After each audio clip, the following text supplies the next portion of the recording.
আমি আবার দুপুরবেলায় চলে এসেছি আপনাদের সামনে কিছু খাবার নিয়ে। কী কী আমি খাবো আজকে। তো আজকে আমি বসেছি ছোটো কাকিমাদের টেবিলে খেতে। ছোটো কাকিমারা বললো এখানে বসে খাও, ওখানে গরম লাগছে, নিচের মধ্যে বসে খেতে হবে না। আমাদের নিচে টেবিল আছে, তো আমরা উপরে তুলিনি। তো আজকে আমি কী কী খাচ্ছি সেটাই দেখুন।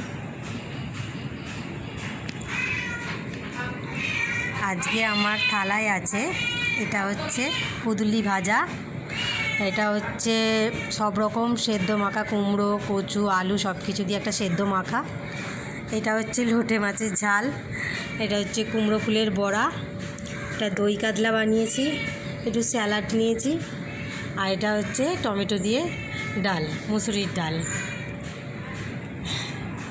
তো আজকে আমার এই সবই খাওয়া। আজকে আমি আমার বন্ধুদের সঙ্গে দেখা করেছি, তো আমার বন্ধুরা বলছিল যে আমি নাকি খাবারগুলো একটু তেল ছাড়া, একটু তেল কম দিয়ে রান্না করছি। তো এখন তো শরীরের যা অবস্থা সবার, তো তেল কম দিয়ে খাওয়াটাই বেটার, তেল কম দিয়ে রান্না করাটাই বেটার মনে হয় যা। তো আমি বললাম যে একটুখানি তেল কম দিয়ে খাওয়াটাই ভালো, কারণ কারোর শরীরে সেরকমভাবে ভালো না, তাই আমি একটু তেল কম দিয়ে রান্না করি।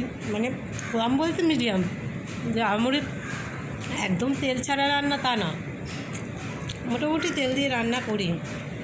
এবার খুব স্পেশাল রান্না হলে তখন আলাদা ব্যাপার। তবে আজকে দই কাতলাটা করেছি।